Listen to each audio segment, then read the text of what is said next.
الحمد لله رب العالمين والصلاة والسلام على سيد الأنبياء والمرسلين وعلى آله وأصحابه أجمعين أما بعد فقد قال الله تبارك وتعالى في القرآن المجيد والفرقان الحميد فأعوذ بالله من الشيطان الرجيم بسم الله الرحمن الرحيم إن الذين آمنوا وعملوا الصالحات سيجعل لهم الرحمن ودا آمنت بالله صدق الله العظيم وبلغنا رسوله النبي الأمين المتين الكريم ونحن على ذلك لمن الشاهدين والشاكرين والحمد لله رب العالمين.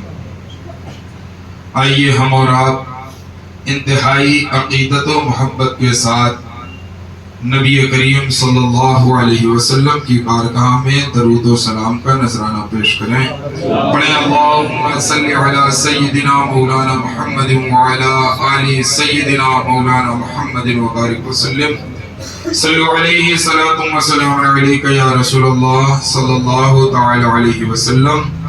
عقیدت و محبت کا ثبوت دیتے ہوئے ایک دفعہ اور نبی اور آل نبی کی بارگاہ میں درود و سلام کا نذرانہ پیش کریں. پڑھیں اللہم صلی علی محمد و آل محمد کما تحب و ترضى بأن تصلی علیہ صلاة تبقى و تدوم بدوام الملک الحی القیوم.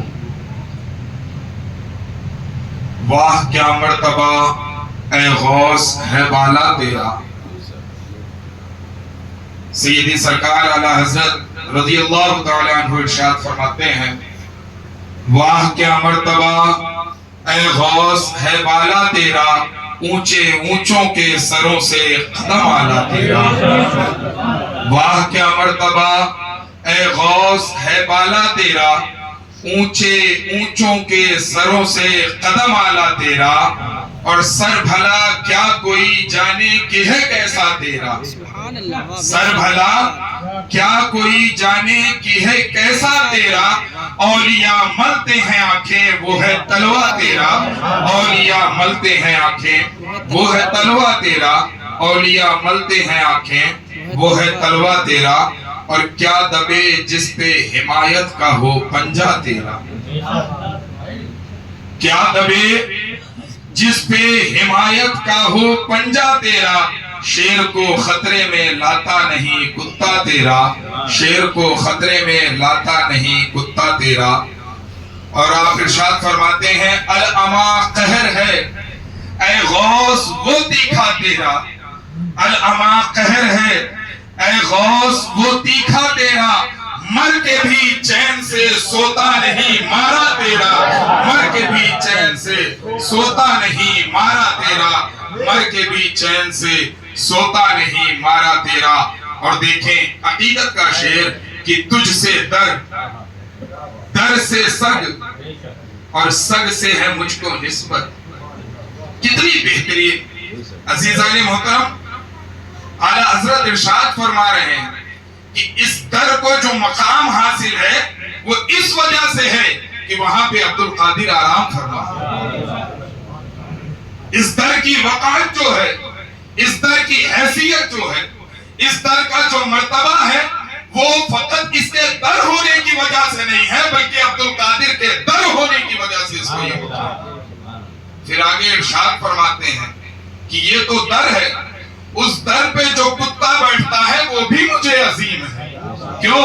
کیونکہ وہ کتا کوئی عام کتا نہیں ہے بلکہ غوث کے در کا کتا ہے.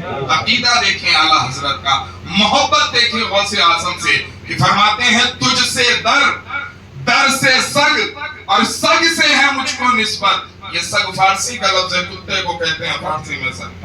اعلیٰ حضرت فرما رہے ہیں کہ اے غوث اعظم آپ کی در پہ جو کتا بیٹھ رہا ہے مجھ احمد رضا کو اس کتے سے بھی محبت ہے کیونکہ وہ میرے غوث کے در کا کتا ہے. تجھ سے در در سے سگ اور سگ سے ہے مجھ کو نسبت. میری گردن میں بھی ہے دور کا ڈورا تیرا. میری گردن میں بھی ہے دور کا ڈورا تیرا. اور دیکھیں آگے ارشاد فرماتے ہیں اس نشانی کے جو سگ ہیں نہیں مارے جائیں. کتنی پیاری بات کہی ہے. عزیزان محترم، کتے دو طریقے کے ہوتے ہیں. ایک کتا آوارہ ہوتا ہے، ایک کتا پالتو ہوتا ہے. آوارہ کتے کے گلے میں کوئی پٹا نہیں ہوتا ہے، پالتو گلے کے کتے میں پٹا ہوتا ہے. دو کتے کھڑے ہوں، ایک کے گلے میں پٹا نہ ہو، ایک کے گلے میں پٹا ہو، تو دیکھنے والا فوراً سمجھ جاتا ہے کہ جس کے گلے میں پٹا ہے وہ کسی کے پالتو کتا ہے، اور جس کے گلے میں پٹا نہیں ہے وہ آوارہ کتا ہے. آوارہ کتے کو پتھر مارا جاتا ہے، آوارہ کتے کو دھتکارا جاتا ہے، آوارہ کتے کو بھگایا جاتا ہے. لیکن جس کے گلے میں کسی کی غلامی کا پٹا ہو، لوگ اسے مارتے نہیں بلکہ محبت کیا. اعلیٰ حضرت فرماتے ہیں اس نشانی کے جو سگ ہیں، کس نشانی کے؟ غوث اعظم کی غلامی کا پٹا جن کے گلے میں ہے. آپ فرماتے ہیں اس نشانی کے جو سگ ہیں نہیں مارے جاتے. نہ دنیا میں کسی کی جرت ہے کہ وہ غوث کے غلامی والے پٹے کے کتے کی طرف دیکھ لے. اور آخرت میں بھی اللہ رب العزت جن کے گلے میں غوث کی غلامی کا پٹا ہوگا اس پر اپنی رحمتوں کی بارش فرمائے گا. اس نشانی کے جو سگ ہیں نہیں مارے جاتے، اس نشانی کے جو سگ ہیں نہیں مارے جاتے. حشر تک میرے گلے میں بھی رہے پٹا تیرا، حشر تک میرے گلے میں بھی رہے پٹا تیرا. واہ کیا مرتبہ اے غوث ہے والا تیرا، اونچے اونچوں کے سروں سے قدم آلا تیرا، اونچے اونچوں کے سروں سے قدم آلا تیرا. اور گفتگو کا آغاز کرنے سے پہلے علامہ اقبال کا شعر کہ تمنا درد دل کی ہو تو کر خدمت فقیروں کی، تمنا درد دل کی ہو تو کر خدمت فقیروں کی، تمنا درد دل کی ہو تو کر خدمت فقیروں کی. میرے عزیزوں، میں رک کر یہاں ایک بات پوچھنا چاہتا ہوں، کیا اقبال نے قرآن نہیں پڑھا تھا؟ کیا اقبال نے حدیث نہیں پڑھی تھی؟ نہیں میرے عزیزوں، اقبال تو وہ ہے جس نے اپنے شاعری سے امت مسلمہ کو ایک روحانی کیفیت عطا کی ہے. اقبال نے قرآن کو سمجھا ہے، تبھی تو کہا ہے بدلے گا زمانہ لاکھ مگر قرآن نہ بدلا جائے گا. اقبال نے قرآن کو سمجھا ہے، حدیث کو اقبال نے سمجھا ہے. تب تو اقبال نے کہا کہ محمد سے وفا تو نے تو ہم تیرے ہیں، یہ جہاں چیز ہے کیا لوح و قلم تیرے ہیں. کوئی سوال تو کرے اقبال سے جا کے، اے اقبال کیا تو نے قرآن نہیں پڑھا؟ کیا تو نے حدیث نہیں پڑھی؟ آخر درد دل کے لیے کسی فقیر کے در پر جانے کی کیا ضرورت ہے؟ تو اقبال نے اپنے شعر سے دنیا انسانیت کو سمجھا دیا. میرے عزیزوں، اگر تمنا درد دل کی ہے، اللہ کی محبت چاہتے ہو، رسول کی محبت چاہتے ہو، کسی فقیر کے در کا غلام بن جاؤ، اللہ تمہیں یہ نعمتیں عطا فرمائے. تمنا درد دل کی ہو تو کر خدمت فقیروں کی. نہیں ملتا یہ گوہر بادشاہوں کے خزینوں میں، نہیں ملتا یہ گوہر بادشاہوں کے خزینوں میں. میرے عزیزوں، اقبال تو وہ شخصیت ہے جس کو ہر مکتب فکر مانتا ہے. میرے عزیزوں، نہ میری بات مانو، نہ میرے مکتب فکر کی کسی مولوی کی بات مانو، اقبال کی بات مان لو. اقبال کا ترانہ تم پڑھتے ہو، اس اقبال کی بات مان لو. اقبال کہہ رہا ہے اگر اس درد دل کو چاہتے ہو تو کسی اللہ والے کی غلامی میں آ جاؤ. تمنا درد دل کی ہو تو کر خدمت فقیروں کی. نہیں ملتا یہ گوہر بادشاہوں کے خزینوں میں. میرے عزیزوں، صرف ٹہلنے سے، صرف چلنے سے ہر نعمت عطا نہیں کرتا اللہ، بلکہ کچھ نعمتوں کے حصول کے لیے ان مقدس بارگاہوں میں آنا پڑتا ہے. جب بندہ یہاں آ کر اپنی پیشانی جھکاتا ہے تو اللہ اس کو بے پناہ نعمتیں عطا کرتا ہے. اور پھر آگے ارشاد فرماتے ہیں نہ پوچھ ان خرقہ پوشوں کی ارادت ہو تو دے دل کو.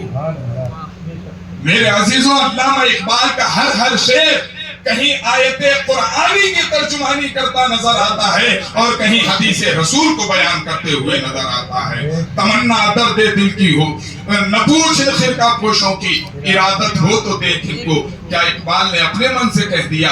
کیا اقبال نے اپنے تخیل سے یہ بات کہہ دی؟ نہیں میرے عزیزوں، اقبال کی نگاہ کے سامنے یہ حدیث پاک تھی. آقا کریم صلی اللہ علیہ وسلم ارشاد فرماتے ہیں اے لوگوں سنو، اللہ کے کچھ ایسے محبوب بندے ہیں، اللہ کے کچھ ایسے برگزیدہ بندے ہیں حالت دیکھو گے تو تمہیں عجیب لگے گا. ان کے بال بکھرے ہوتے ہیں, لباس پھٹے پرانے ہوتے ہیں, چہرہ گرد آلود ہوتا ہے, بھکاریوں جیسی کیفیت ہوتی ہے. لیکن میرے صحابیوں سنو سنو, وہ اللہ کے ایسے محبوب ہوتے ہیں, ایسے برگزیدہ ہوتے ہیں کہ اگر وہ اللہ کی قسم کھا کر کوئی بات کہہ دے, اللہ ان کی بات کو ضرور پورا فرماتا ہے.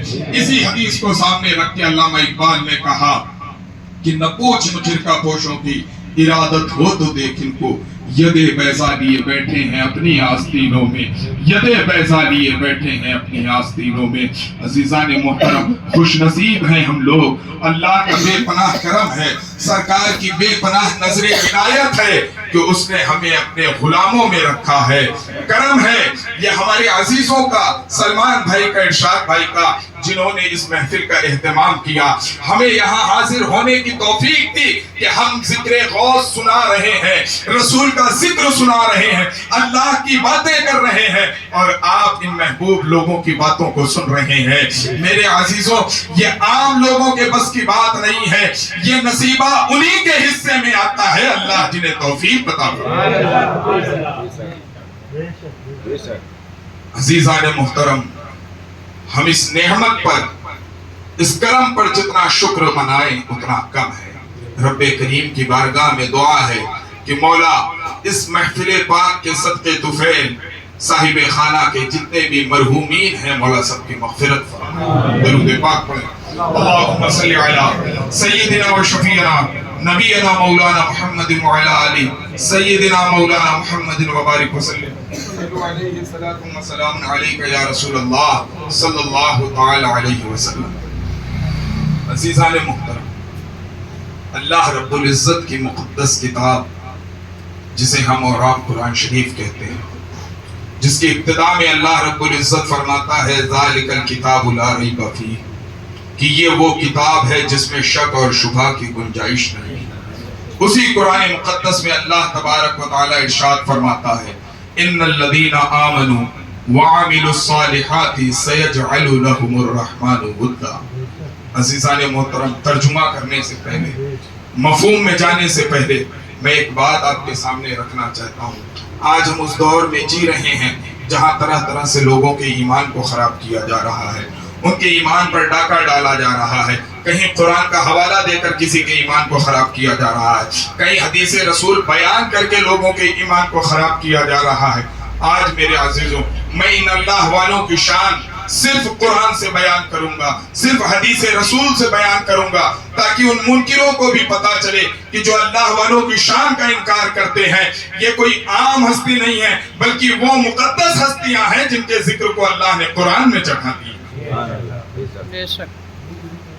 آج جب سے موبائل ہمارے ہاتھوں میں آ گیا ہے, خاص کر کے یہ multimedia set, smartphone, ہر آدمی اپنے میں مفتی بنا پھر رہا ہے, ہر آدمی اپنے آپ میں ایک علامہ بنا پھر رہا ہے. کسی کو بھی روک کے پوچھ لیتا ہے کہاں لکھا ہے. میرے عزیزوں, تم نے کسی پلمبر کی ایک کلپ سنی ہوگی, الحمدللہ ہم نے پورا قرآن پڑھا ہے, الحمدللہ ہم نے اکثر حدیث پاک پڑھی ہے, اور اس میں ہم نے یہ دیکھا ہے کہ قرآن میں بھی اللہ نے اپنے محبوب بندوں کا ذکر کیا ہے اور شان بیان کی ہے, اور سرکار نے بھی اپنی زندگی میں ان کی شان بیان فرمائی ہے.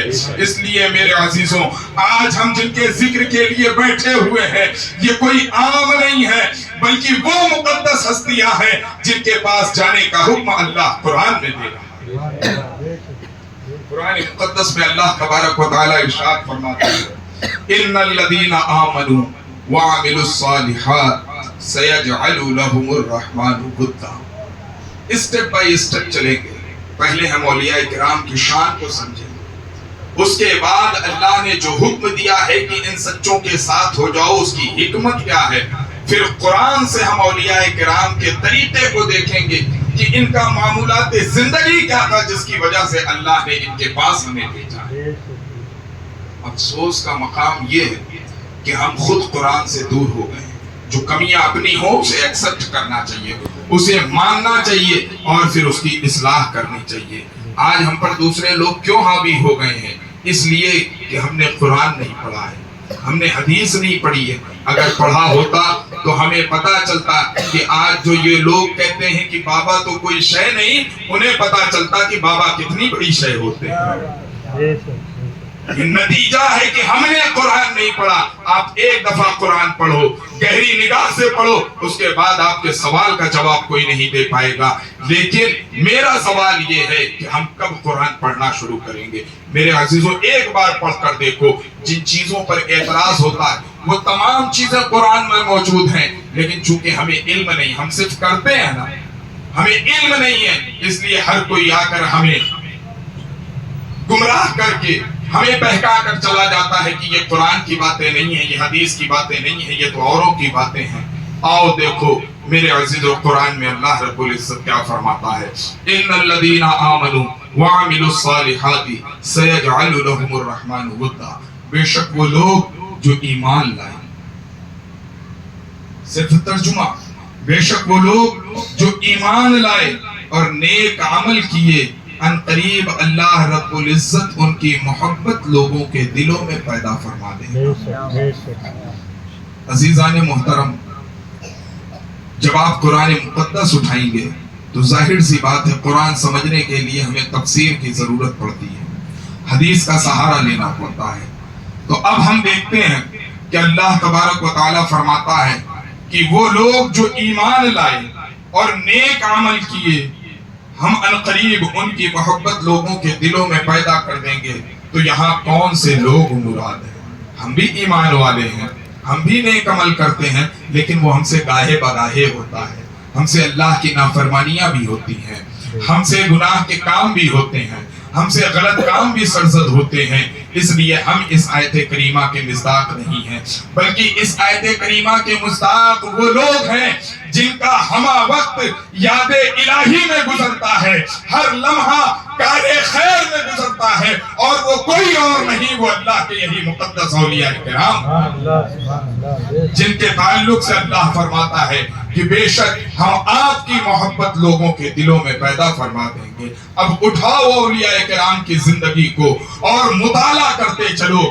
کسی ایک ولی نے یہ کہا ہو کسی سے کہ مجھ سے محبت کرو، اے فلاں تم مجھ سے محبت کرو؟ کیا کبھی غوث اعظم نے پوری زندگی کسی سے کہا مجھ سے محبت کرو؟ کیا خواجہ اجمیری نے پوری زندگی کسی سے کہا مجھ سے محبت کرو؟ کیا محبوب الہی نے کسی سے کہا مجھ سے محبت کرو؟ کیا خواجہ قطب نے کسی سے کہا مجھ سے محبت کرو؟ نہیں. لیکن ہم دیکھتے ہیں کہ دنیا ان کی دیوانی پھرتی ہے، ان کی دیوانی بنی پھرتی ہے، ان سے محبت رکھتی ہے، ان سے عقیدت رکھتی ہے. تو اس کی وجہ یہی ہے کہ اللہ نے فرمایا ہے ان الذین آمنوا وعملوا الصالحات سیجعل لهم الرحمن ودا، کہ بے شک جو کامل ایمان والے ہیں، جو ہمہ وقت نیکی کرنے والے ہیں، اللہ ان کی محبت لوگوں کے دلوں میں پیدا فرما دیتا ہے. اور وہ کوئی اور نہیں بلکہ یہی مقدس اولیاء کرام ہوتے ہیں جن کی محبت اللہ رب العزت نے ہمارے دلوں میں پیدا فرما دی. عزیزان محترم، یہاں تو قرآن یہ ہمیں بتا رہا ہے کہ ہم اپنے محبوب بندوں کی محبت لوگوں کے دلوں میں پیدا کر دیں گے. آج ایک طبقہ یہ کہتا ہے کہ نہیں، ہم ان کی نفرت تمہارے دلوں میں پیدا کر دیں گے.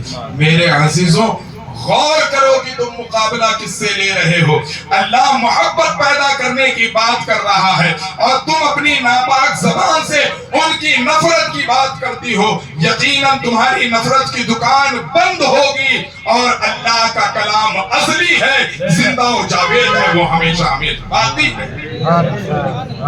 اور جب کلام الہی باقی رہے گا تو پتا چلا کہ ان اللہ والوں کی محبت آدم حیات ہمارے دلوں میں باقی ہے.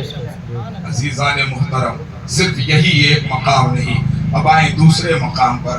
اللہ تبارک و تعالی ارشاد فرماتا ہے الا ان اولیاء اللہ لا خوف علیہم ولا هم یحزنون. ہر کسی کو یہ آیت کریمہ تقریباً یاد ہوگی، یاد نہ ہوگی تو تقریباً ہر مسلمان نے اس آیت کریمہ کو کسی نہ کسی موقع پر سن رکھا ہوگا. عزیزان محترم، انداز بیان دیکھیں، قرآن کا ہر لفظ فصیح ہے، بلیغ ہے. ہم تو عربی جانتے نہیں نا، عرب والے عربی جانتے تھے نا، ان کے درمیان قرآن نازل ہوا. لیکن ان کی کیفیت یہ ہوتی تھی کہ جب آقا کریم ان کے سامنے قرآن کی آیت پڑھتے تو وہ بھی حیران ہو جاتے کہ آخر یہ کہاں سے بول رہے ہیں۔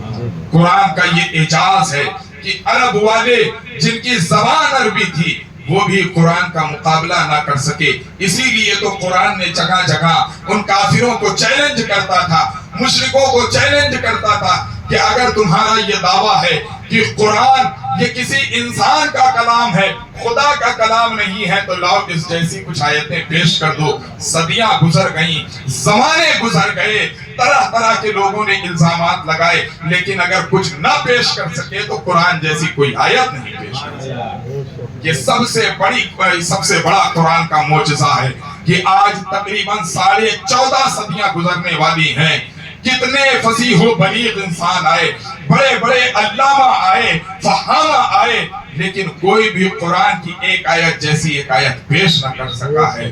اس لیے میں کہتا ہوں قرآن کا ایک ایک لفظ سراپا معجزہ ہے، قرآن کا ایک ایک لفظ فصاحت و بلاغت سے بھرا ہوا ہے جو ہماری سمجھ سے پرے ہے۔ یہ تو اللہ کا کرم ہے، رسول کی عطا ہے کہ ہم ان کے غلاموں سے وابستہ ہیں، تو ان کی نسبت سے اللہ یہ قرآن کا فیضان ہمیں بھی عطا فرما دے۔ اللہ فرماتا ہے الا، عزیزان محترم، یہ عربی کا لفظ ہے الا، الف لام الف، جسے الا کہا جاتا ہے۔ کسی عربی داں سے پوچھنا کہ یہ الا کا لفظ کہاں استعمال ہوتا ہے، تھوڑا بہت میں سمجھا دے رہا ہوں کہ الا کا لفظ اس مقام پر استعمال ہوتا ہے جہاں کوئی قابل توجہ بات کہنی ہوتی ہے، قابل ذکر بات کہنی ہوتی ہے، ایسی بات کہنی ہوتی ہے جس میں ہر انسان کی توجہ اپنی جانب ضروری ہوتی ہے۔ جب انسان کوئی ایسی بات کہتا ہے تو اس سے پہلے جس طریقے سے ہم عام گفتگو میں کوئی بات کرتے رہیں آدمی متوجہ نہ ہو چل جاتا ہے، لیکن جب کوئی خاص بات ہوتی ہے، کوئی ضروری بات کہنی ہوتی ہے تو ہم کیا کہتے ہیں، لوگوں تھوڑا توجہ ادھر رکھیں، اپنی سماعت کو ہماری جانب متوجہ کریں۔ کیوں؟ کیونکہ اب ہم کوئی اہم بات کرنے جا رہے ہوتے ہیں۔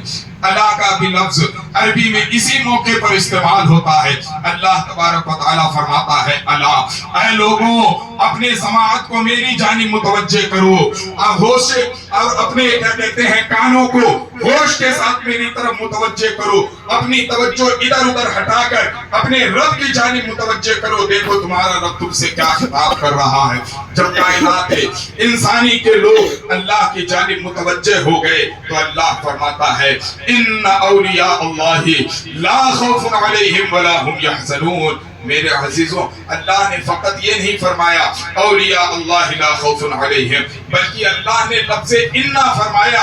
انا یہ تاکید کے لیے آتا ہے، بے شک اللہ تعالیٰ کے ولیوں کو، اللہ کے دوستوں کو نہ کوئی خوف ہوتا ہے نہ وہ غمگین۔ عزیزان محترم، یہ کون کہہ رہا ہے؟ رب تبارک و تعالیٰ ارشاد فرما رہا ہے، اللہ رب العزت فرما رہا ہے۔ کہاں کہہ رہا ہے؟ اپنی لاریب کتاب میں کہہ رہا ہے کہ اے لوگوں اپنی توجہ اپنے رب کی جانب رکھو، کہیں ایسا نہ ہو کہ تم غافل رہ جاؤ اور یہ گرا قدر بات سے تم کیا کہتے ہیں خطا کر جاؤ، تم غافل رہ جاؤ۔ اس لیے اپنی توجہ کو تمام کاموں سے ہٹا کر میری جانب متوجہ کرو۔ جب لوگ متوجہ ہوئے اللہ فرماتا ہے بے شک اللہ کے ولیوں کو، یقیناً اللہ کے ولیوں کو، اللہ کے دوستوں کو، اللہ کے محبوب بندوں کو نہ کوئی خوف ہوتا ہے نہ کوئی غم ہوتا ہے۔ عزیزان محترم، میں نے پہلے ہی کہا کہ قرآن فصیح ہے، قرآن بلیغ ہے، اس کا ہر لفظ اپنے دامن میں اتنی وسعت لیے بیٹھا ہے کہ ہم اس کا اندازہ نہیں کر سکتے۔ اللہ رب العزت نے یہاں دو لفظ کا استعمال کیا ہے، ایک لفظ خوف کا استعمال کیا ہے، ایک لفظ غم کا استعمال کیا ہے۔ جن لوگوں نے اسے سنا ہوگا وہ بخوبی جانتے ہوں کہ میں اکثر اس کی وضاحت کرتا ہوں. جن لوگوں نے نہیں سنا ہے میں اس کی وضاحت پھر سے کرنا چاہتا ہوں. اللہ نے خوف کا بھی استعمال کیا, غم کا بھی استعمال کیا. ہم یہ سمجھتے ہیں کہ دونوں معنی میں ایک ہی تو ہے, دونوں ایک ہی مفہوم تو رکھتے ہیں, ایک لفظ بیان کر دیتا کافی ہو جاتا. نہیں میرے عزیزوں, یہی تو ہم سمجھے نہیں. قرآن کا ہر لفظ فصیح ہے, اس کی حکمت ہم سمجھے نہیں. اللہ نے پہلے خوف کا لفظ استعمال کیا. میرے عزیزوں, خوف جو ہوتا ہے, ڈر جو ہوتا ہے کسی انسان کو, وہ آئندہ کے زمانے سے ہوتا ہے, مستقبل کے زمانے میں ہوتا ہے, بھوش کال میں ہوتا ہے. یعنی ابھی اس کے ساتھ کوئی واقعہ نہیں ہوا ہے لیکن وہ ہونے والے واقعے سے ڈر رہا ہے. کہیں میرے ساتھ حادثہ نہ ہو جائے, کہیں میرے گھر چوری نہ ہو جائے, کہیں میرا کوئی عزیز فوت نہ ہو جائے. ابھی ہوا نہیں ہے, آگے ایسا نہ ہو, اس چیز کا ڈر لگا ہوا ہے. اللہ فرما رہا ہے کہ جو میرے محبوب بندے ہیں, جو میرے اولیاء کاملین ہیں, انہیں آگے کا کسی چیز کا خوف نہیں ہوتا کہ میرے ساتھ ایسا ہو جائے گا, ایسا ہو جائے گا. کیوں؟ کیونکہ یہ اللہ کی رضا پر راضی رہنے والے ہوتے ہیں. پھر آگے اللہ ارشاد فرماتا ہے وَلَا هُمْ يَحْزَنُونَ, نہ ہی ان کو کوئی غم ہوتا ہے, نہ ہی ان کو کوئی رنج ہوتا ہے. میرے عزیزوں, غم جو ہوتا ہے, رنج جو ہوتا ہے, یہ انسان کو گزرے ہوئے زمانے میں ہوتا ہے, بھوت کال میں ہوتا ہے, پاسٹ میں ہوتا ہے. جو زمانہ گزر گیا ہو, ماضی میں انسان کو کسی چیز کا غم ہوتا ہے. مثلا ہمارے گھر چوری ہو گئی, ہمیں اس بات کا غم ہے. ہمارا کوئی عزیز ختم ہو گیا, ہمیں اس بات کا غم ہے. یعنی جو واقعہ ہو جاتا ہے انسان اس پر غمگین ہوتا ہے, اور جو ہونے والا ہوتا ہے اس کا خوف انسان کو ہوتا ہے. اللہ اپنے محبوب بندوں کی شان بیان کرتے ہوئے کہہ رہا ہے کہ اے لوگوں, یقیناً تم گزری ہوئی چیزوں کا غم بھی کرتے ہو, آئندہ کے معاملات کا ڈر بھی اپنے دل میں رکھتے ہو, لیکن یہ میرے دوست, یہ میرے اولیاء ایسے ہوتے ہیں کہ ماضی میں کوئی واقعہ ہو جائے تو اس پر غمگین بھی نہیں ہوتے, آنے والے کسی واقعے کا ان کو خوف بھی نہیں ہوتا ہے. عزیزان محترم, دوسری جگہ اللہ تبارک و تعالیٰ ان کی شان بیان کرتا ہے. اللہ نے ہر باتیں کھول کر بیان کر دی ہے, لیکن افسوس کا مقام یہی ہے کہ ہم پڑھتے نہیں. پڑھے ہوتے تو ہمیں ہر بات کا علم ہوتا. یہ اللہ نے یہ بات کیوں کہی قرآن مقدس کی؟ جب آپ سورہ بقرہ کھولیں گے تو آپ کو یہ آیت کریمہ مشہور زمانہ ہے, اکثر امام صحابی سے نماز میں پڑھتے ہیں وَلَنَبْلُوَنَّكُمْ بِشَيْءٍ مِّنَ الْخَوْفِ وَالْجُوعِ وَنَقْصٍ مِّنَ الْأَمْوَالِ وَالْأَنفُسِ وَالثَّمَرَاتِ. عزیزان محترم, یہاں تھوڑی سی عارفانہ گفتگو کر دوں. یہ اللہ رب العزت نے اس آیت کریمہ کا ذکر کیوں کیا؟ آج ہر انسان بڑی آسانی سے دعویٰ کرتا ہے نا کہ ہم فلاں سے محبت کرتے ہیں. کرتا ہے کہ نہیں کرتا ہے؟ دعویٰ کرنے میں کچھ لگتا ہے؟ نہیں لگتا ہے. کسی پر چوری کا الزام کر دیا, کسی پر کوئی چیز کا الزام لگا دیا, کسی کے بارے میں کسی چیز کا دعویٰ کر دیا. کیونکہ لگتی کوئی چیز نہیں نا, اس لیے ہم دعویٰ کرنے سے گریز بھی نہیں کرتے. لیکن آؤ, اللہ کے ولیوں نے اس آیت کریمہ سے جو عرفان سمجھایا ہے میں وہ بتانے کی کوشش کرتا ہوں. ہم نے دعویٰ کیا اے اللہ ہم تجھ سے محبت کرتے ہیں, اللہ کی محبت سے بڑی کوئی شے ہے نہیں ہے. اللہ فرماتا ہے کہ اے بندے, دعوت تو نے بڑی آسانی سے کر لیا, لیکن میرے محبت کے معیار کو بھی جانتا ہے, میری طرف آنے کے راستے سے بھی واقف ہے, مجھ تک پہنچنے تک کس حالات کا سامنا کرنا پڑتا ہے اس سے بھی واقف ہے. بندہ کہتا ہے کہ مولا میں نے تو تیری محبت کا دعویٰ کیا ہے, اب تیرا کام ہے آزمانا. اللہ فرماتا ہے یقیناً جو میری محبت کا دعویٰ کرے گا, جو بھی میری محبت کا دم بھرے گا, میں اسے ضرور آزماؤں گا. ورنہ ہر ایرا گہرا منہ اٹھا کے کہہ دے گا کہ میں اللہ سے محبت کرتا ہوں. نہیں, اللہ کی محبت کا معیار ہے, جو اس معیار پہ چل کے آئے گا وہ میرا محبوب کہلائے گا, اور جو اس معیار سے ہٹ جائے گا وہ میرا محبوب کہلانے کا مستحق نہیں ہوگا. ہم نے پوچھا مولا تیری محبت کا معیار کیا ہے؟ اللہ فرماتا ہے وَلَنَبْلُوَنَّكُمْ بِشَيْءٍ مِّنَ الْخَوْفِ وَالْجُوعِ وَنَقْصٍ مِّنَ الْأَمْوَالِ وَالْأَنفُسِ وَالثَّمَرَاتِ. ہم ضرور تجھے آزمائیں گے. مولا کسے آزمائے گا؟ اسے آزمائیں گے جس نے میری محبت کا دم بھرا. کس چیز سے آزمائے گا؟ اللہ فرماتا ہے ہم تجھے ضرور آزمائیں گے کبھی ڈر کے ذریعے سے حالات ایسے پیدا کر دیں گے کہ ہر لمحہ تمہیں ڈر لگا رہے گا، لیکن اگر تم ایسے حالت میں ثابت قدم رہے تو گویا تم میری محبت میں سچے ہو۔ مولا اور کیا ہوگا؟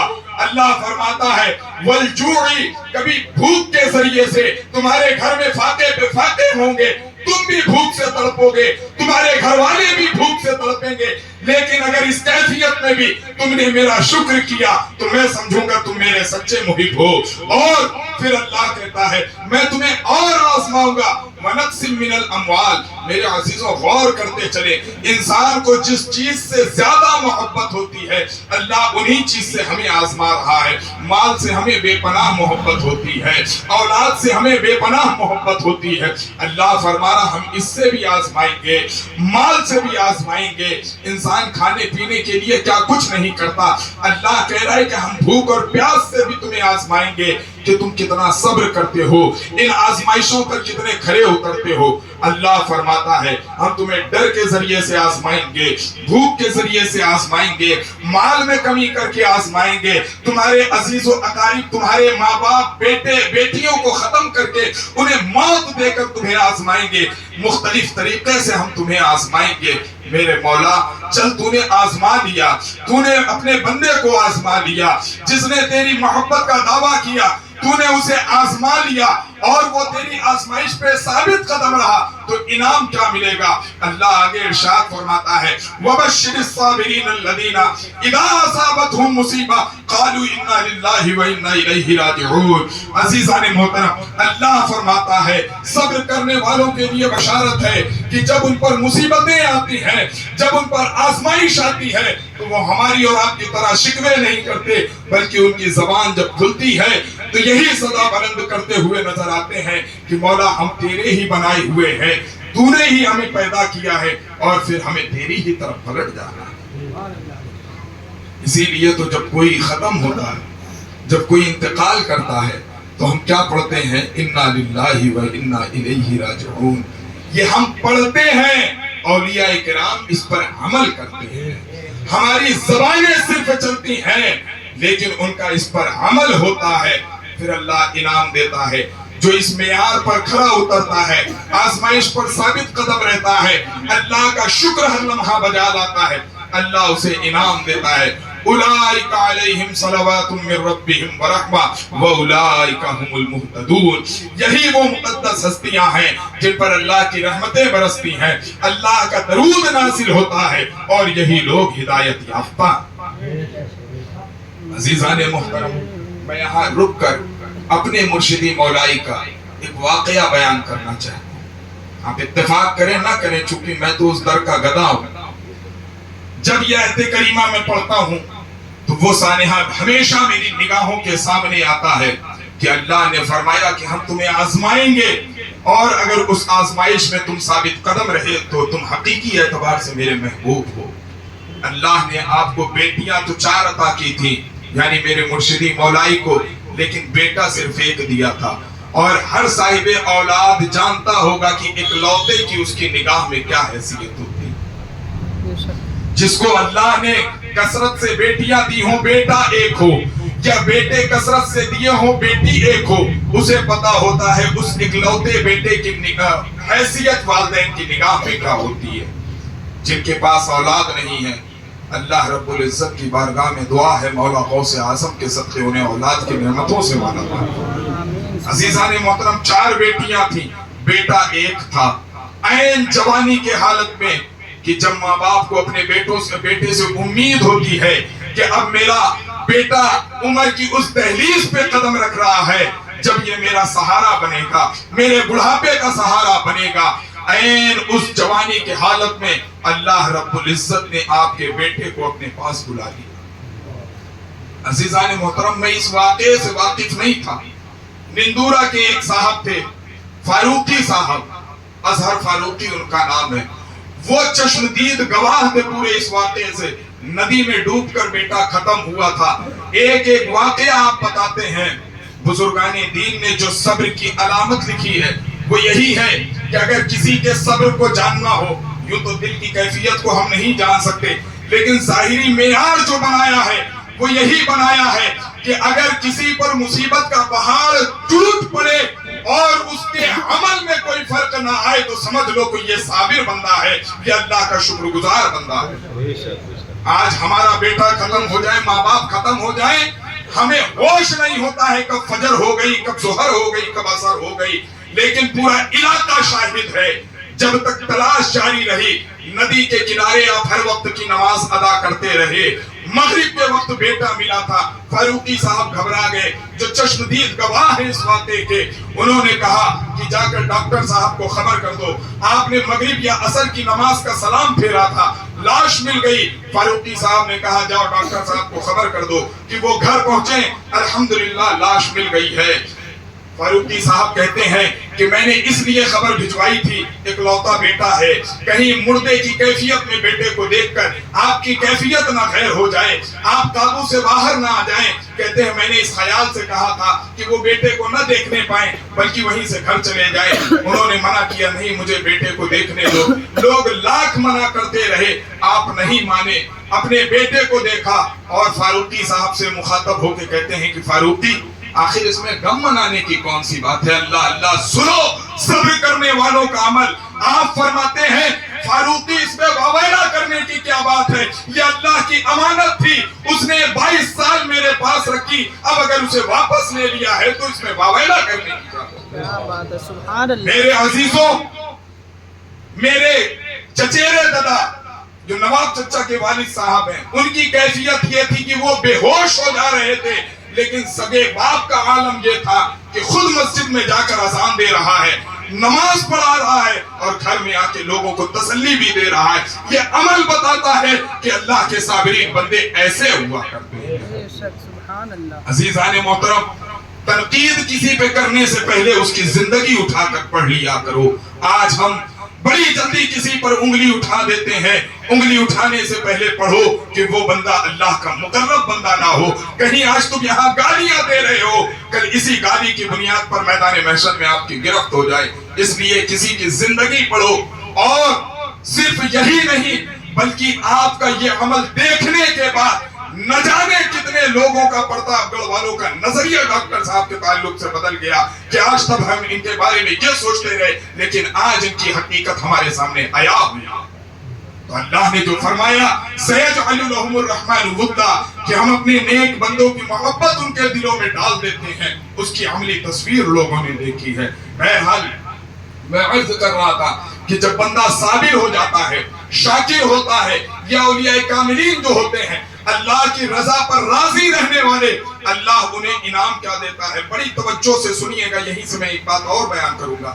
اللہ فرماتا ہے اولئک علیہم صلوات من ربہم ورحمہ، انعام کیا دے رہا ہے کہ ان پر رحمتیں برستی ہیں، ان پر درود نازل ہوتا ہے۔ میرے عزیزوں بتاؤ، جو شخصیت صاحب برکت ہو، ہم اس کے پاس بیٹھے تو کیا اس کی برکت کا حصہ ہمیں نہیں ملے گا؟ کیا اس برکت کے چھینٹے ہمیں نہیں ملیں گے؟ ارے اسی لیے تو ہم ان مقدس ہستیوں کی بارگاہ میں جاتے ہیں کہ جو اللہ کی رحمتیں ان پر برس رہی ہیں، کچھ چھینٹے اس رحمت کے ہمارے اوپر بھی پڑ رہے ہیں۔ اور سب سے اہم اور قابل ذکر بات، اللہ فرماتا ہے اولئک هم المہتدون۔ عزیزان محترم، اللہ ان کو سرٹیفائیڈ کر رہا ہے۔ آج یہ لوگ جو کہتے ہیں کہ بابا تو کوئی شے نہیں، اللہ انہیں سرٹیفائیڈ کر رہا ہے، اور جسے اللہ سرٹیفائی کر دے، جس کو سند اللہ دے دے، کسی دنیا والے میں کیا مجال ہے کہ اسے غلط ثابت کر دے؟ اور سرٹیفکیٹ کس چیز کا دے رہا ہے؟ اولئک هم المہتدون، یہی لوگ ہدایت یافتہ ہیں۔ سبحان اللہ، بے شک۔ عزیزان محترم، ہم سورہ فاتحہ پڑھتے ہیں تو کیا دعا کرتے ہیں؟ اہدنا الصراط المستقیم، اے اللہ ہم کو سیدھے راستے پر چلا۔ دعا کرتے ہیں کس کے ذریعے سے سیدھے راستے پر چلنا ہے؟ کس کا دامن پکڑ کر ہم سیدھے راستے پر چلیں گے؟ یہی وہ مقدس ہستیاں ہیں جسے اللہ نے اپنی بارگاہ سے سرٹیفکیٹ دیا ہے کہ یہ غلط راستے پر چلنے والے نہیں، صراط مستقیم پر چلنے والے ہیں۔ ان کے دامن سے وابستہ ہو جاؤ، ان کے نقش قدم پر چلنے والے بن جاؤ، تمہیں بھی ہدایت اللہ عطا فرما دے گا۔ اب قرآن مقدس کی تیسری آیت کو سمجھیں۔ انشاءاللہ قرآن سے ہٹ کر میں نہیں جاؤں گا، کیونکہ ایک فتنہ بڑی تیزی کے ساتھ پھیل رہا ہے کہ ہم قرآن اور حدیث کے علاوہ کسی اور کی مانتے ہی نہیں، ہے کہ نہیں؟ اور ایمان سے بتا دوں ایک بات کہ کسی تیسرے کی مانے ہم قرآن کو بھی نہیں مان سکتے ہیں۔ بات سمجھ میں آ رہی ہے؟ غور کرنا تھوڑا سا۔ اللہ نے آ کے تو ہم سے نہیں بتایا کہ یہ قرآن جو تم پڑھ رہے ہو یہ میری کتاب ہے، نہ رسول اللہ صلی اللہ علیہ وسلم نے ہم سے بتایا، ہم نے کسی تیسرے کے ذریعے سے ہی جانا۔ تو کسی تیسرے کا سہارا لیے بغیر تو قرآن نہیں بن رہا ہے، تو ہم تمہاری دلیل یہ کم مانیں گے کہ ہم قرآن اور حدیث کے علاوہ تیسرے کو نہیں مانیں۔ سبحان اللہ، کیا بات! یہ تو میں نے ایک عقلی جواب دیا ہے۔ قرآن سے بھی سن لو کہ کیا قرآن بھی یہی کہتا ہے یا اس کے علاوہ؟ قرآن فرماتا ہے اطیعوا اللہ واطیعوا الرسول۔ اچھا ایک مزاحیہ واقعہ بتا دوں۔ ابھی کچھ مہینوں پہلے وہ محمدی مسجد کے شفیق صاحب ہیں، ان کے کوئی ساتھی تھے، وہ الجھ پڑے اس تعلق کو لے کر کہ حضرت آدم کی دعا اللہ نے حضور کے وسیلے سے قبول فرمائی یا یوں ہی فرمائی۔ یہ مسئلہ لے کر وہ میرے پاس حاضر ہوئے۔ شفیق صاحب نے کہا کہ ہمارے مفتی صاحب ہیں، آپ ان سے چل کر گفتگو کر لیں۔ اولیاء مسجد کے حجرے میں گفتگو ہونے لگی، تو انہوں نے آتے ہی پہلا ہی بم گرا دیا کہ ہم قرآن اور حدیث کے علاوہ کسی تیسرے کی بات نہیں مانتے۔ میں نے کہا ٹھیک ہے۔ ان کا دعویٰ یہ تھا کہ اللہ رب العزت نے، حالانکہ وہ اپنے دعوے میں سچا تھا، ہم اس سے اعتراض نہیں کر رہے ہیں، لیکن یہ جو بات اس نے کہی نا کہ قرآن اور حدیث کے علاوہ ہم کسی کی بات نہیں مانتے، تو اس نے قرآن کی آیت ایک پیش کی کہ اللہ فرماتا ہے کہ ہم نے حضرت آدم کو کچھ کلمات سکھائے اور اس کے ذریعے سے انہوں نے توبہ کی اور ہم نے آدم کی توبہ کو قبول کر لیا۔ ہم نے کہا یہ کس نے آپ کو بتایا کہ یہ قرآن ہے؟ اب وہ ان کو تھوڑی دیر کے لیے پکا گیا، کہا اس میں کہا یہ قرآن ہے۔ ہم نے کہا کہ قرآن ہے، آپ مان رہے ہو، لیکن کس نے آپ کو بتایا کہ یہ قرآن ہے؟ اللہ آپ کے پاس آیا تھا بتانے؟ رسول آپ کے پاس آئے تھے بتانے؟ کہا نہیں۔ ہم نے کہا تو کس نے بتایا؟ کہا پوری دنیا جانتی ہے۔ ہم نے کہا مان لیا ہم نے پوری دنیا جانتی ہے، لیکن پوری دنیا بھی تو کسی کے بتانے سے ہی نہ مانی ہے، تو کسی تیسرے نے بتایا ہے نا، تب دنیا مانی ہے نا۔ تو یہ جو آپ نے آتے ہی کہا نا کہ ہم اللہ اور اس کے رسول کے علاوہ کسی کی نہیں مانیں گے، اپنی اس بات سے آپ توبہ کر لیں۔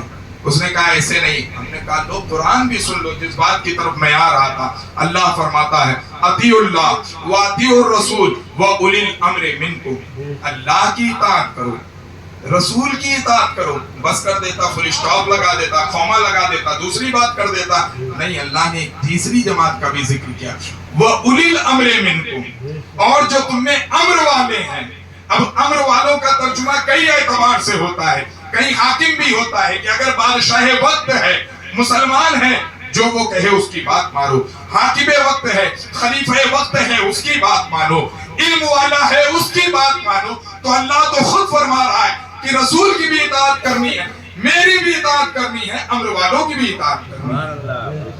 تو تمہارا دعویٰ تو یہی ٹوٹ گیا کہ ہم قرآن اور حدیث کے علاوہ کسی کی مانیں گے نہیں۔ ارے قرآن ہی ہمیں بتا رہا ہے کہ قرآن کو سمجھنے کے لیے، رسول کو سمجھنے کے لیے کسی دوسرے کی جماعت پڑے گی، اور کسی تیسرے کا نام یہ اولیاء کاملین اور علماء صالحین۔ عزیزان محترم، تو میں یہ عرض کر رہا تھا کہ اللہ نے اپنے نیک بندوں کو کس چیز کا سرٹیفکیٹ دیا؟ ہدایت یافتہ کا۔ تھوڑا بولے نا، نہیں پتا چلے گا کہ آپ سن رہے ہیں، دوسرے کان سے اڑا رہے ہیں۔ یہ بات اڑانے والی نہیں ہے، اپنے سینوں میں محفوظ کرنے والی بات ہے، کیونکہ میں کہانی کس سے سنانے کا عادی نہیں ہوں۔ بات وہ کرو جو ڈنکے کی چوٹ پہ بولی جائے۔ کل کوئی آپ کو روک کر اگر کہے کہ اللہ والوں کی کوئی شان نہیں ہے، یہ آیت اٹھا کر اس کے منہ پہ دے کے مارنا کہ تو نے قرآن پڑھا، آنکھ بند کر کے پڑھا تھا، تجھے یہ آیت کریمہ نظر نہ آئی؟ تجھے اللہ والوں کی شان نظر نہ آئی؟ اللہ نے سرٹیفائی کیا اپنے بندوں کو کہ یہ ہدایت یافتہ ہیں۔ جب سرٹیفکیٹ دے دیا، اب مومنین کو حکم کیا دے رہا ہے؟ یا ایھا الذین آمنوا اتقوا اللہ وکونوا مع الصادقین، اے ایمان والو اللہ سے ڈرو اور سچوں کے ساتھ ہو جاؤ۔ عزیزان محترم، ذرا اس کو سمجھنے کے لیے ایک بات سمجھتے چلیں۔ آپ کو یہاں سے الہ آباد جانا ہے، ٹھیک ہے؟ الہ آباد جانے کا راستہ آپ اسی بندے سے پوچھیں گے جس کے بارے میں آپ کو یقین ہو کہ یہ بندہ الہ آباد کا راستہ جانتا ہے۔ کبھی بھی ایسے شخص سے نہیں پوچھیں گے جو خود نہیں جانتا، ورنہ آپ کہیں گے بندہ خود نہیں جانتا ہے، پتہ نہیں الہ آباد کے بجائے دہلا مئو لے کے چلا جائے، دلیپ پور لے کے چلا جائے، خود بھی بھٹکے گا، اپنے پیچھے پیچھے ہمیں بھی بھٹکائے گا۔ اس لیے کسی ایسے سے راستہ پوچھو جس کے بارے میں یقین کامل ہو یا دنیا گواہی دیتی ہو کہ ہاں اس بندے کو الہ آباد کا راستہ پتا ہے۔ اللہ نے بھی ہمیں غلامی اختیار کرنے کے لیے ایسی بارگاہ کا پتہ دے دیا جنہیں سرٹیفکیٹ اللہ نے دیا ہے کہ یہ ہدایت یافتہ ہے، سیدھے راستے پر چلنے والے ہیں، تم ان کے دامن سے وابستہ ہو کر چلو گے تو تمہیں بھی صراط مستقیم ملے گا۔ اللہ کے رسول نے تو سوال نہیں کیا تھا اللہ سے کہ مولا میں کافی ہوں، تو کافی ہے، کسی تیسرے کے پاس جانے کی کیا ضرورت ہے۔ عزیزان محترم، نگاہ رسول دیکھ رہی تھی، وہ جانتی تھی کہ ہمیں سمجھنے کے لیے، مجھ مصطفیٰ کو سمجھنے کے لیے، رب کریم کو سمجھنے کے لیے کسی تیسرے کی ضرورت پڑے گی، اور انہی تیسرے کو اولیاء کہا جاتا ہے۔ جہاں بندہ پہنچتا ہے تو خدا کو بھی پہچانتا ہے، رسول کو بھی پہچانتا ہے۔ تو اللہ نے فرمایا یا ایھا الذین آمنوا اتقوا اللہ وکونوا مع الصادقین، اے ایمان والوں اللہ سے ڈرو اور سچوں کے ساتھ ہو جاؤ۔ جب سچوں کا مفہوم آپ کھول کر دیکھیں گے تو یہاں مراد اصل میں عربی میں صادق جو ہے وہ سچ بولنے والے کو کہا جاتا ہے، لیکن میں نے کہا نا کہ جیسے نیک عمل کرنے سے مراد یہ ہے کہ ان کی پوری زندگی نیکی ہو، ایسے ہی یہاں سچوں سے مراد یہی اولیاء کاملین ہیں جنہیں کبھی صادقین اللہ فرماتا ہے، جنہیں کہیں صالحین اللہ فرماتا ہے، جنہیں کہیں اولیاء کاملین فرماتا ہے۔ لہذا اللہ فرما رہا ہے اے ایمان والوں اللہ سے ڈرو، اور ڈرنے کے ساتھ ساتھ کسی اللہ والے سے وابستہ ہو جاؤ، تمہاری دنیا بھی سنور جائے گی، تمہاری آخرت بھی سنور جائے گی۔ عزیزان محترم، اتنی بات تو ہمیں پتہ چل گئی کہ اللہ والوں کے پاس جانے کا حکم کس نے دیا ہے؟ اللہ نے دیا ہے۔ تو انشاءاللہ کل سے اگر کوئی یہ کہے نا کہ آپ کیوں جاتے ہیں، تو اتنا علم آپ کے پاس ہونا چاہیے کہ اس لیے جاتے ہیں کیونکہ ہمارے پروردگار نے جانے کا حکم دیا ہے۔ اب آؤ ہم دیکھیں کہ ہمیں وہاں جا کر کرنا کیا ہے۔ اللہ نے کیوں اپنے محبوب بندوں کی بارگاہ میں بھیجا ہے؟ وہاں جا کے خالی منتیں مانگنی ہے یا کچھ اور بھی کرنا ہے؟ اللہ فرماتا ہے وَاصْبِرْ نَفْسَكَ مَعَ الَّذِينَ يَدْعُونَ رَبَّهُمْ بِالْغَدَاةِ وَالْعَشِيِّ يُرِيدُونَ وَجْهَهُ وَلَا تَعْدُ عَيْنَاكَ عَنْهُمْ۔ سبحان اللہ۔ اللہ فرماتا ہے ان اللہ والوں کی صحبت لازم کر لو، اپنے لیے ضروری سمجھ لو۔ کیوں؟ کیونکہ یہ صبح و شام اللہ کو پکارتے ہیں، یہ صبح و شام اللہ کی عبادت کرتے ہیں۔ کس لیے؟ تاکہ انہیں اللہ کی رضا حاصل ہو جائے۔ اور صوفیاء کرام تو یہاں پہ عجیب بات بیان کرتے ہیں، وہ کہتے ہیں کہ یہ تو عالموں کے لیے ہے کہ اللہ کی رضا حاصل ہو جائے، ہم صوفیوں کے لیے ہے کہ اللہ کی رضا نہیں، وہ بلکہ اللہ کا چہرہ دیکھنے کے لیے صبح و شام اللہ کی عبادت کرتے ہیں۔ وجہن یہ عربی کا لفظ ہے جس کے معنی رضا بھی آتا ہے اور جس کے معنی چہرہ بھی آتا ہے۔ تو میرے عزیزوں، اللہ نے کیا پہچان کروائی اپنے محبوب بندوں کی کہ ان کی صحبت اس لیے لازم کرو، ان کے پاس اس لیے جاؤ کیونکہ یہ صبح و شام اللہ کی عبادت کرتے ہیں، اللہ کی رضا چاہتے ہیں۔ جب تم ان کے پاس جاؤ گے تو سیاکار ہوگے، جاؤ گے تو بدکار ہوگے، لیکن جب ان کی صحبت کا فیض تمہیں ملے گا تو تم نیکوکار بن کر ان کی بارگاہ سے واپس آتے ہوئے دکھائی۔